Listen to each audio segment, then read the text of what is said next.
بسم اللہ الرحمن الرحیم۔ جو ذات رات کو درختوں پر بیٹھے ہوئے پرندوں کو نیند میں گرنے نہیں دیتی، وہ ذات انسان کو بھلا کیسے بے یار و مددگار چھوڑ سکتی ہے۔ حضرت علی نے فرمایا، اگر کوئی تم سے ناراض ہے اور اسے یہ غرور ہے کہ تم اسے مناؤ گے تو تم اس غرور کو کبھی ٹوٹنے مت دینا۔ آزمائش تو انہی کے لیے ہوتی ہے جنہیں اللہ چاہتا ہے، اور صبر بھی وہی کرتے ہیں جو اللہ کو پاتے ہیں۔ دعاؤں میں اتنی طاقت ہوتی ہے کہ یہ اللہ سے بات منوا لیتی ہیں، پھر مسئلہ نصیب کا ہو یا قصہ ماضی، ادھوری کہانی ہو یا نامکمل کام۔ کچھ رشتے اللہ خود ہی ختم کرواتا ہے تاکہ ہماری زندگی خراب نہ ہو سکے۔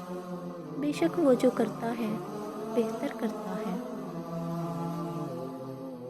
اللہ دیکھ رہا ہے کہ آپ کتنی اذیت میں ہیں اور کتنی مشکل سے صبر کو قائم رکھا ہوا ہے۔ دیکھنا بہت جلد وہ آپ کو سکون سے نواز دے گا اور آپ کے صبر کا پھل ضرور عطا کرے گا۔ صاف نیت سے مانگا جائے تو رب نصیب سے بھر کر دیتا ہے، اور کیا پتہ تمہیں آخر میں وہی کچھ مل جائے جو تم اللہ سے مانگ رہے ہو، صرف اس وجہ سے کہ تم نے صبر کیا اور دعا مانگنا نہیں چھوڑا۔ دینے والی ذات تو اللہ کی ہے، وہ جیسے بھی چاہے جسے بھی چاہے نواز دے۔ میں نے اپنی قسمت کو اللہ پہ چھوڑ دیا ہے، اس لیے نہیں کہ وہ بہتر کرے گا، بلکہ اس لیے کہ اللہ سے بہتر تو کوئی کر ہی نہیں سکتا۔ دعا سے نصیب بدل جاتے ہیں پر ان کے جو اپنی دعاؤں پر یقین رکھتے ہیں۔ آج اگر زندگی مشکل ہے تو کل کی آسانی کا وعدہ بھی اللہ نے کیا ہے۔ اللہ سے مانگو، خوب مانگو، اللہ تمہیں امید سے بھر کر عطا کرے گا۔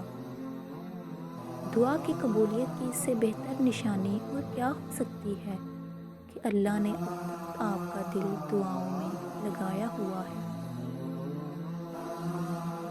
اللہ کوئی بھی چیز تم تک بے مقصد نہیں پہنچاتا، وہ جس بھی جانب تمہیں لے جانا چاہتا ہے اس جانب جانے کے وسیلے بھی بنا دیتا ہے۔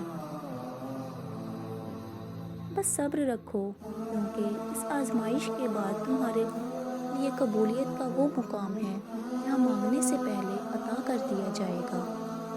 جب وہ تمہاری دعاؤں کو قبولیت کے لیے چن لیتا ہے تو وہ تمہارے دل میں دعا کا خیال بھی ڈال دیتا ہے۔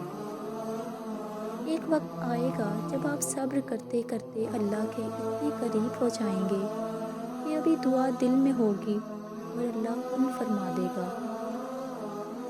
اگر اللہ نے تمہاری اس ہتھیلی کو خالی ہی رکھنا ہوتا تو وہ تمہیں کبھی بھی ان ہاتھوں کو جوڑ کر دعا مانگنا نہ سکھاتا۔